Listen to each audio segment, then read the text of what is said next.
Good morning, everyone, and welcome along to Liverpool News Daily, the Blood Red morning bulletin every weekday, live from 10 o'clock on the Blood Red YouTube channel and Liverpool.com, Twitter and Facebook, the place to be for all the latest Liverpool FC news and transfer rumours. You join me today, Patrick Smith.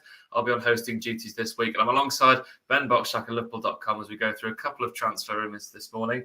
So let's get straight into it then, shall we? I think we've got a couple of different ones today. I think the talk this week will be mainly based on Khéphren Thuram and Manu Kone, but we thought we'd spice it up with a couple of different rumours this Monday morning. So let's start then, Ben, shall we, with Gonçalo Inacio of Sporting Lisbon.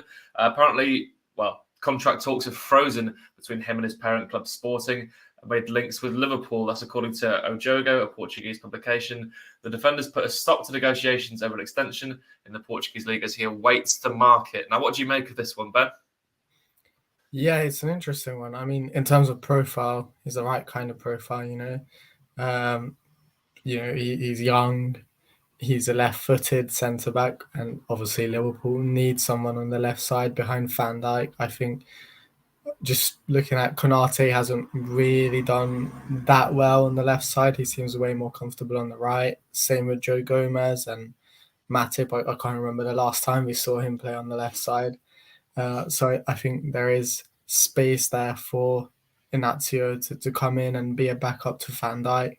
I think, though, he's a very different sort of player. So Liverpool would still have to kind of adapt their sort of approach and how they play. I mean, Van Dijk is someone who's aerially strong and very physically imposing. Inacio is more ball playing, more technically gifted, but less aerially imposing.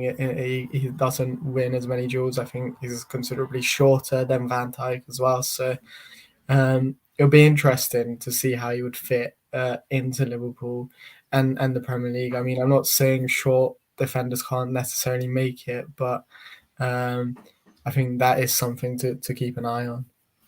Yeah, I mean, it is a really interesting one, isn't it? Because, had this been last time we were talking about this player profile of Inacio, we'd have said, no way can he play in that Liverpool back four and, take the place of Van Dijk. Whereas now, the new system they're playing, as you mentioned there, Inacio, he's really, really quick. He's absolutely rapid. I think he's one of the top speed players in the Portuguese league. Great on the ball, as you say. He's not that great in duels, but you don't necessarily need that in this new system, do you? I mean, how do you think he'd fit in that sense then if Liverpool were to stick with this new tactics next year? Could he be an even better fit than Van Dijk maybe? Or do you think you still need someone with that physical presence on the left-hand side?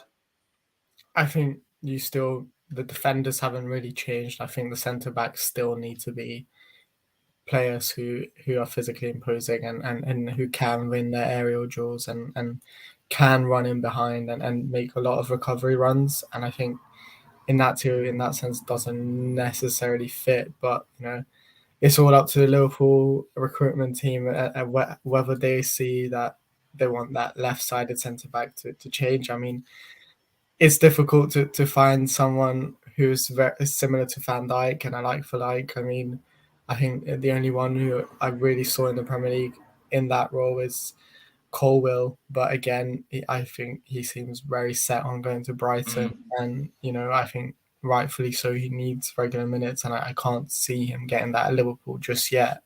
And I think that's really the only other player that is similar to Van Dijk and would have been available this summer and had he'd proven himself in the Premier League or a top 5 league, a top 6, 7 league. Inacio, though, I think he's a good player. He's very talented, very technically gifted, and I think as well he can play left back, so he's a bit flexible as well, which works nicely for Liverpool. Yeah, I mean, inclined to agree with you there that, maybe not is the right player right now. But I think if I'm looking at Liverpool's recruitment for a centre-half, I think I'm going all out for a left-footed, left-side centre-back, someone who can play on the left. Because you mentioned at the top of the show that Matip's never played on the left. Joe Gomez can't play on the left-hand side. And they are very different positions, actually. I think Guardiola's probably out of the question now, but a player with a profile of a Colwill, and Inacio is exactly the one we want. But just going back then to O Jogo, the Portuguese publication, I probably butchered that pronunciation. I think the main stall negotiations is because he's currently got a release clause of 38 million euros. That's Inacio. I mean, I think Sporting, want to tie him down to a new deal basically so they can get more money for him. But at 38 million pounds, does that maybe twist your arm and think, actually, there's a good bit of business to be done there with that release clause? It's probably just shy of his valuation.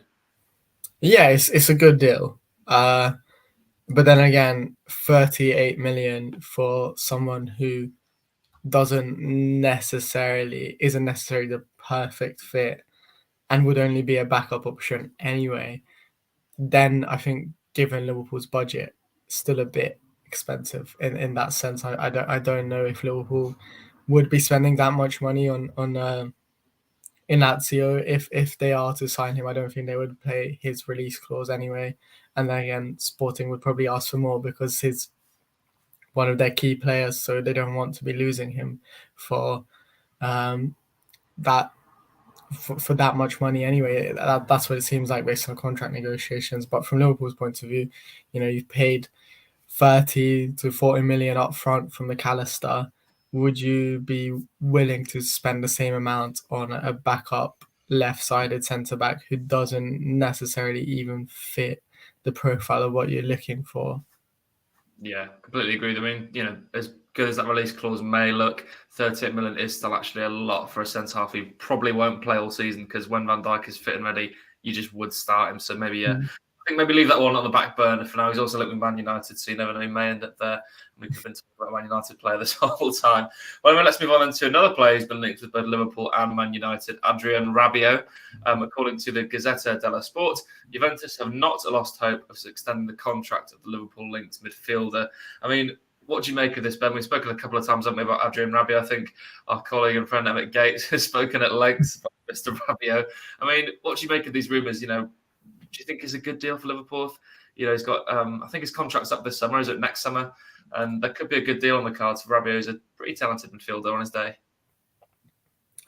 Yeah, I mean, he has flirted with Liverpool a few times. I remember him talking about Gerrard and how he was his role model growing up. So, yeah, I think in terms of his ability, I just don't see him fit into this Liverpool team. He's not someone who presses a lot. He's a bit of a luxury player.